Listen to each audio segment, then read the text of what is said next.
स्थापकाय च धर्मस्य सर्वधर्मस्वरूपिणे अवतारवरिष्ठाय रामकृष्णाय ते नमः.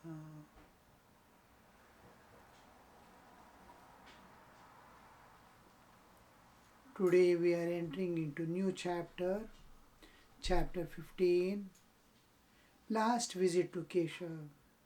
Last visit to Keshav. Wednesday, November 28th, 1883. Wednesday, November 28th, 1883. At 2 o'clock in the afternoon, M was pacing the footpath of the circular road in front of the Lily cottage, where Keshav Chandra Sen lived. He was eagerly awaiting the arrival of Sri Ramakrishna. Keshav's illness had taken a serious turn, and there was very little chance of his recovery. Since the master loved Keshav dearly, he was coming from Dakshineshwar to pay him a visit. The Lord is so compassionate. Anybody who is on the path to God is directly or indirectly influencing the world. He is creating an atmosphere within himself and around himself that influences others, knowingly or unknowingly. Vinayakananda says, if a sage who is an ordinary person before enlightenment enters into a cave and calling on God there spends his life, and after enlightenment dies there unknown to the world. His enlightenment is not known. His entering into cave is not known. His death is not known. But the effects of his enlightenment pervades all around and stands there as an ideal in the hearts of many. All jivas, all lives get some awareness, knowingly or unknowingly, like somebody shouting and many hear except the deaf ones. As far as it can reach, it reaches its influence. Now I shout on the top of my voice, it reaches certain range. Still bigger if I can shout, still the range is extended. Like that, a realized soul, his vibrations, Vinayakananda says, breaks through the cave and spreads around. Some who is on the verge of awakening gets the vibrations. His life gets transformed. Others, as much as they are closer to the divine, they receive the grace. So, like that, this Sri Ramakrishna is loving these people like Keshav, not only because they are going to realize God or enlightened souls, but their life influences the world. A person living a holy life itself is an offering to the human society. Every person who has lived a good life of sacrifice and divine love, he has offered his Pushpanjali to the world and to humanity, has given something and good. It is a collective thing. Humanity is a collective thing. Each person does something good is a credit, a merit to the whole humanity. Similarly, something bad being done, it's a demerit to the human society. So this realization of God, the walking on the path to the eternal peace and eternal freedom is a person living itself is an offering to the society. So Sri Ramakrishna is loving them. Oh, you are the salt of the earth. You have lifted the society by your life. So Sri Ramakrishna has gone there, both his own devotion to God. God is responding. His contribution to the society also being recognized and honored. And the blessing extends to the all people. On the east side of the circular road was Victoria College, where ladies of Keshav's Brahmo Samaj and their daughters received their education. To the north of the college was a spacious garden house inhabited by English family. Yam noticed that there was a commotion in the house and wondered what was going on. Presently, a hearse arrived with the drivers dressed in black, and the members of the household appeared, looking very sad. There had been a death in the family. Whither does the soul go, leaving behind the mortal body? Pondered the age-old question. Yem waited, watching the carriages that came from the north. About 5 o'clock, the carriage stopped in front of the Lily cottage, and Sri Ramakrishna got out with Latu and several other devotees, including Rakhal. He was received by Keshav's relatives, who led him and the devotees upstairs to the veranda of the south of the drawing room. Master seated himself on a couch. After a long wait, he became impatient to see Keshav. Keshav's disciple said that he was resting and would be there presently. See, the earlier paragraph, on the east side of the circular road through which Master has to pass was the Victoria College, where the Keshav's, ladies of the Keshav's Samaj, Keshav's Brahmo Samaj, where the ladies of the Keshav's Brahmo Samaj and their daughters received their education. To the north of the college was a spacious garden house inhabited by English family. North of the college, it is not connected with Keshav's, this one, but near the college. They are traveling in a carriage and seeing these things. Yam noticed that there was a commotion in the house and wondered what was going on. Presently, a hearse arrived with the drivers dressed in black, and the members of the household appeared, looking very sad. There had been a death in the family. In that family, they are passing through and seeing this, getting this view. Whither does the soul go, leaving behind this mortal body? Pondering the age-old question. Death has been always a mystery to mankind. Everyone, in spite of all scriptures telling in various ways, death is not the end, but it continues. But what we see is death is a mystery. Till then he is alive and with all activities, this, that, and it suddenly ends. The body is there, the soul has left. Where does is there a soul at all?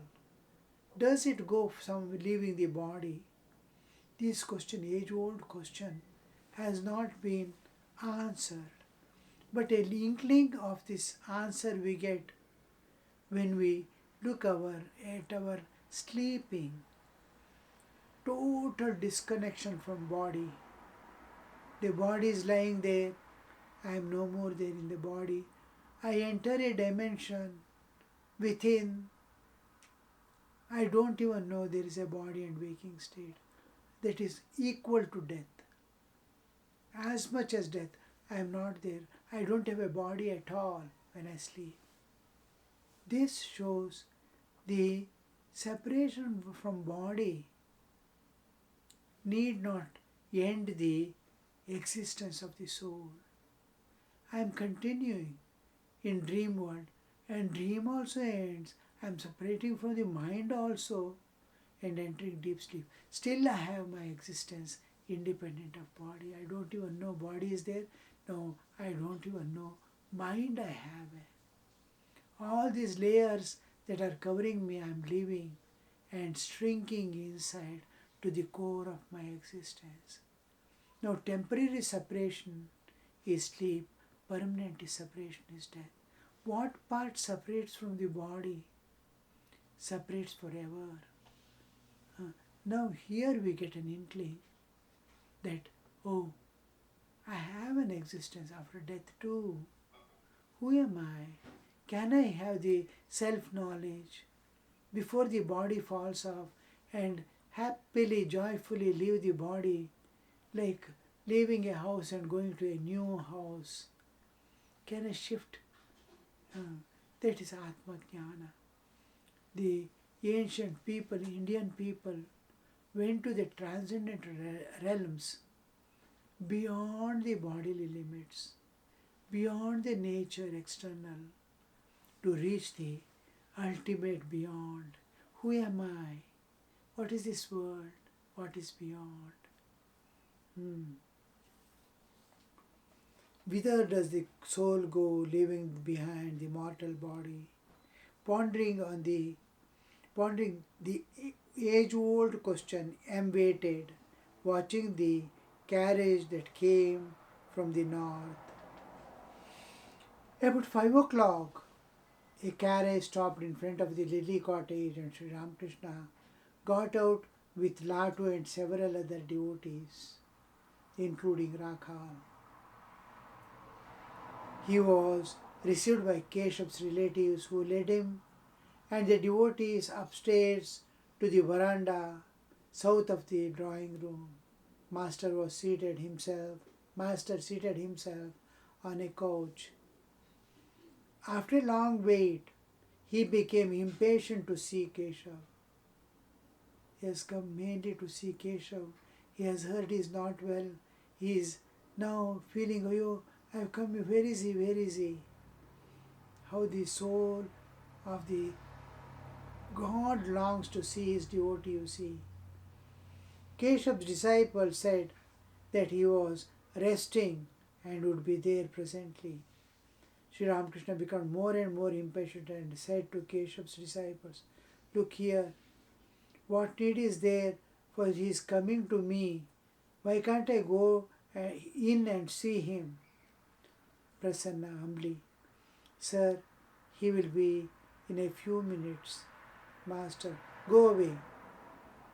It is you who are making all this fuss. Let me go.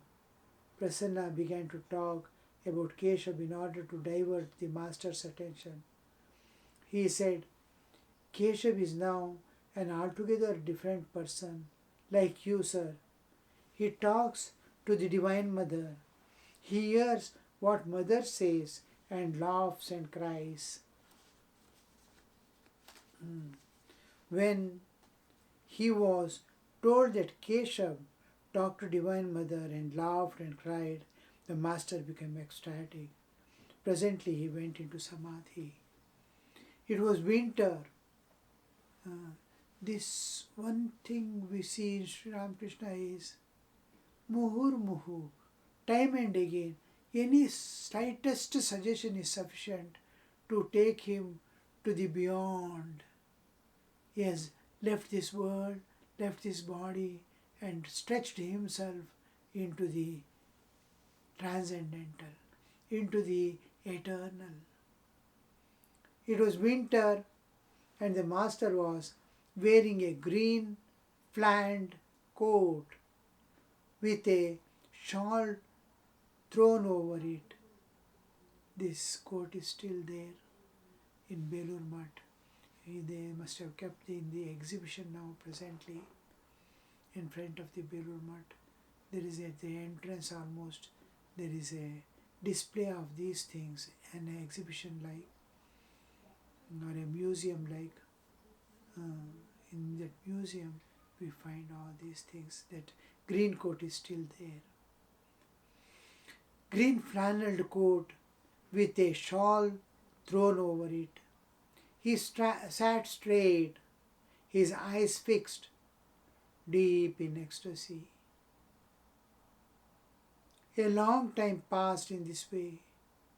There was no indication of his returning to the normal planes of consciousness. Gradually it became dark.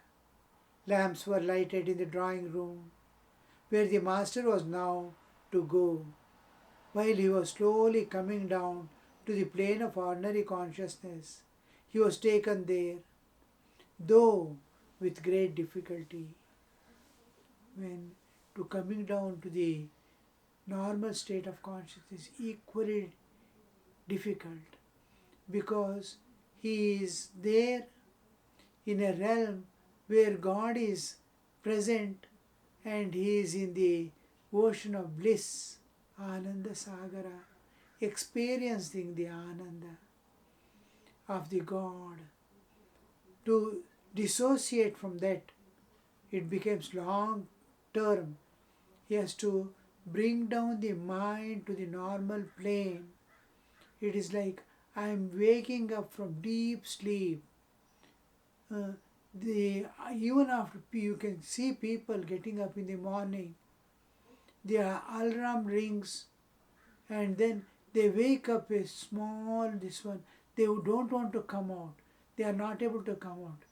They snoozed away down the clock and again enter into sleep. The pull inside is so powerful.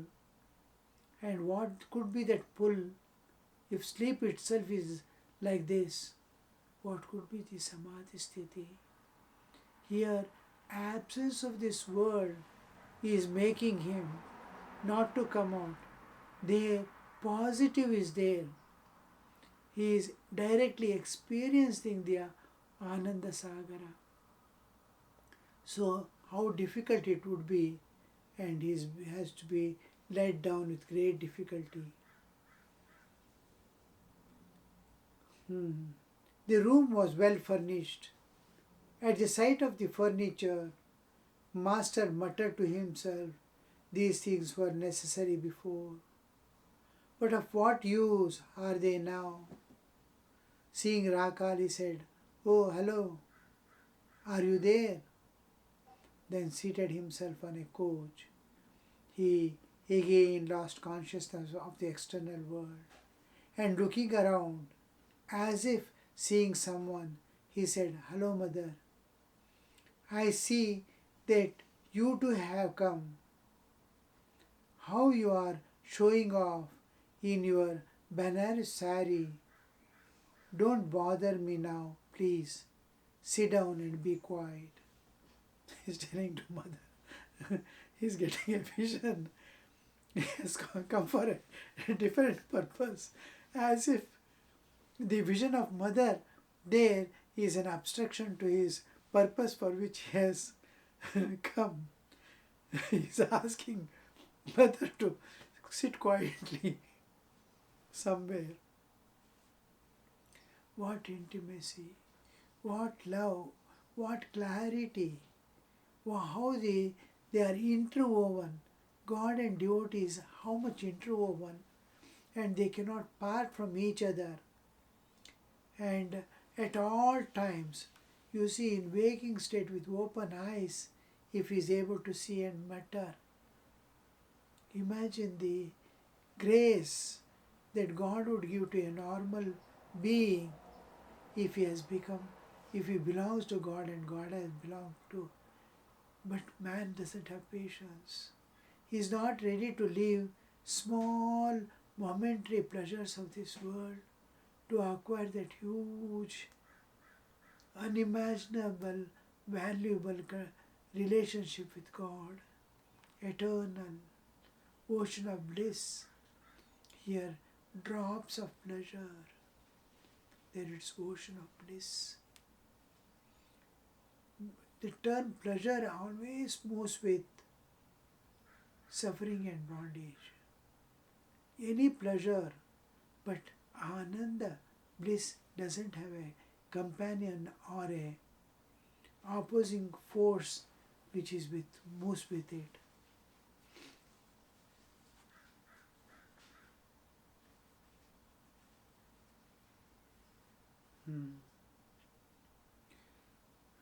Room. Brahma devotees sat around the master. Master was in a state of intense divine intoxication, and well-lighted room. In the well-lighted room, the Brahmo devotees sat around the master. Latu Ramlal M remained near him.